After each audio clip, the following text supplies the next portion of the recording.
controversial Democratic Senate candidate Graham Platner is expected to meet with fellow Democrats in Washington today. Now, it comes as Platner faces fallout from yet another scandal, this time over reports that the married Maine Democrat sent explicit messages to at least 6 other women. Well, hello, everyone. This is Outnumbered. I'm Kayleigh McEnany, here with my co-host, Harris Faulkner. Also joining us, Ainsley Earhardt, co-host of Fox & Friends and author of the brand new book, America, I'm So Glad You Were Born, Celebrating the Country We Love. More on that later. Caroline Downey, National Review columnist, and Paul Morrow, attorney, retired NYPD inspector, Fox News contributor, and host of the weekly rap sheet on Fox Nation.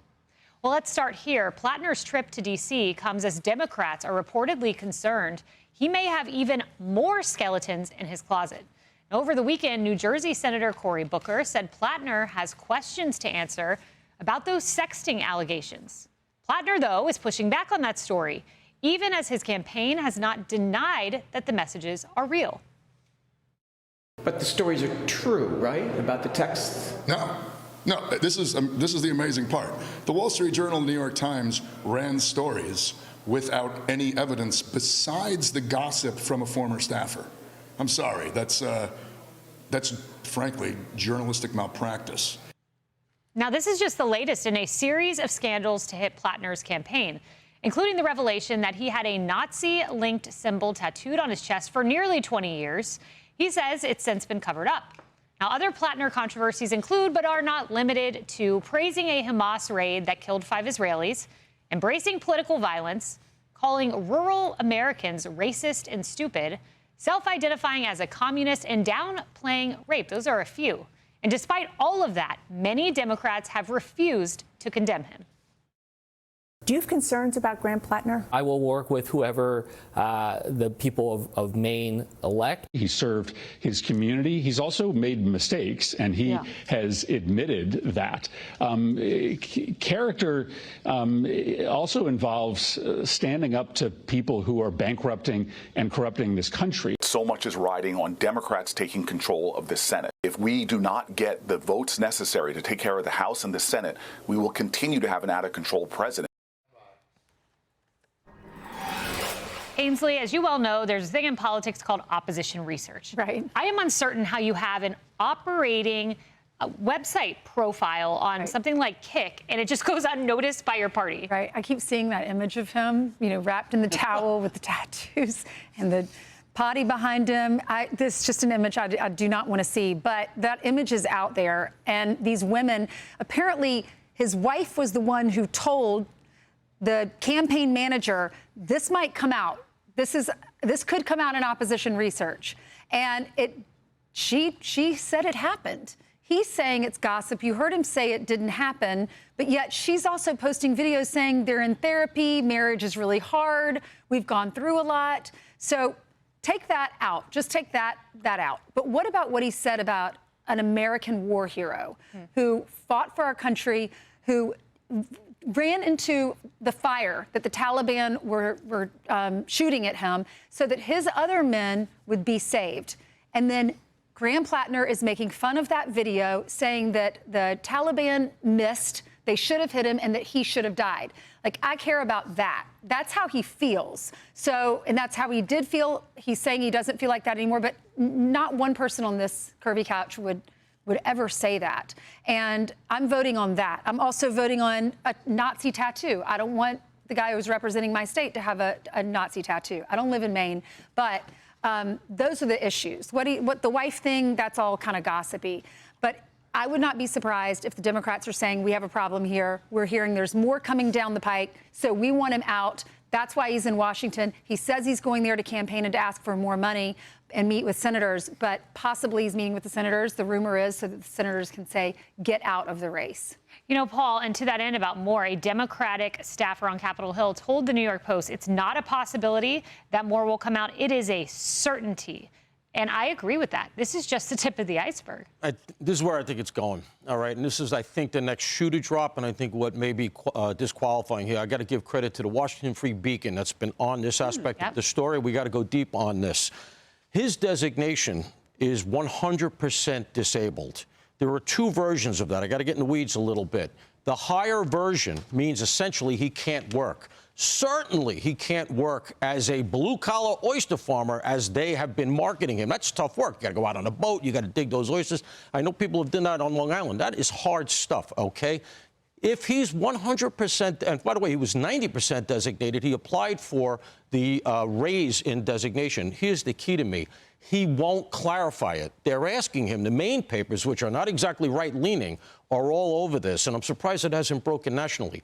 What is your designation, and are you allowed to work? Now, there's a couple of nuances. Number one, he doesn't take a salary from the oyster company, but his wife does.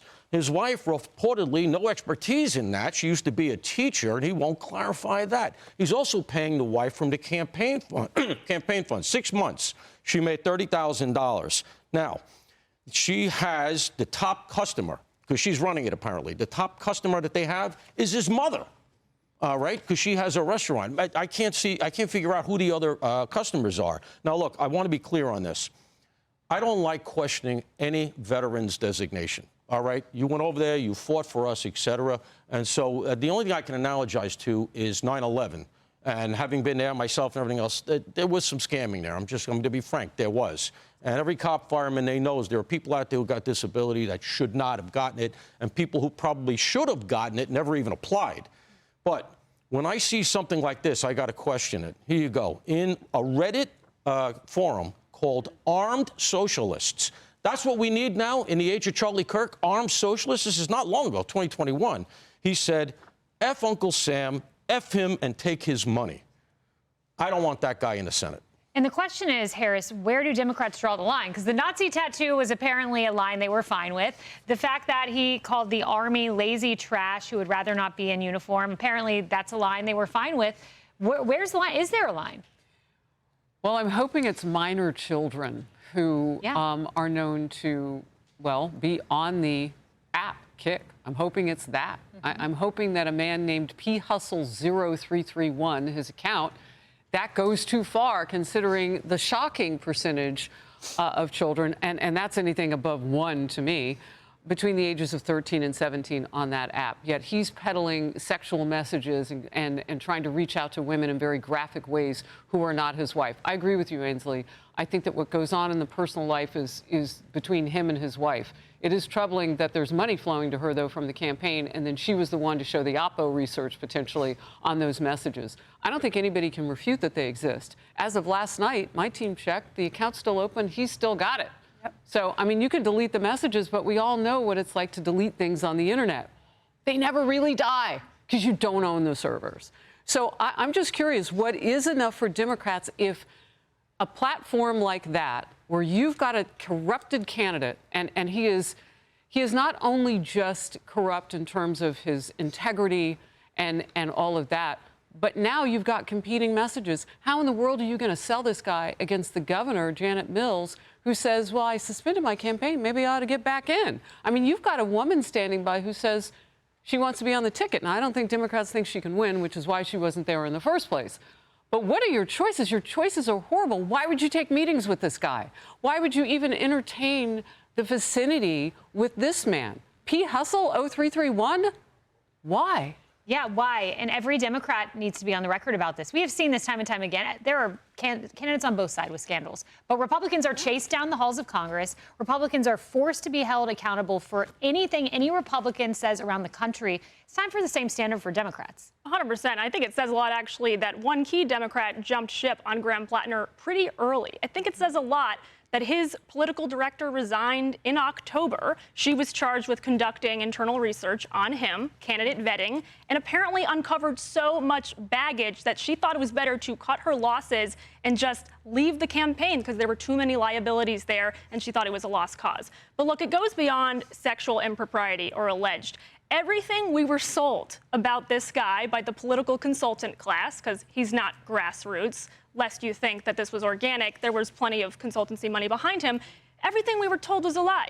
He's not a blue-collar oyster farmer. He's LARPing as such. He's not an anti-war Marine. He accused Susan Collins, oddly enough, of voting to send him off to Iraq. That's a complete lie. He shipped himself off to Iraq, and then apparently he was so interested in the military that he became a mercenary for Blackwater in Afghanistan. So this is just one big cosplaying. And, you know, I have a lot of friends in Maine. I know the state very well. They are uncomfortable with him because they feel it's fraudulent. They feel that this is essentially a masquerade, a costume of working class values. But what does it say that he's claiming to be their champion? And then he goes to the military and he gets a Nazi tattoo. There's a lot of men and women in uniform in Maine. They didn't come back with Nazi SS iconography inked on their backs. What are you saying about the working class that these are the types of things that you would do if you were sent off to the military? And so I think they're not buying it, quite frankly. It's one thing to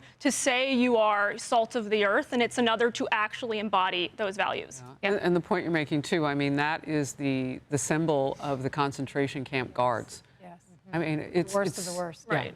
And he only covered it up when it became politically necessary to do so. So you have that too. Be sure to like and subscribe for all the Fox News latest on YouTube and catch full shows streaming now on Fox One.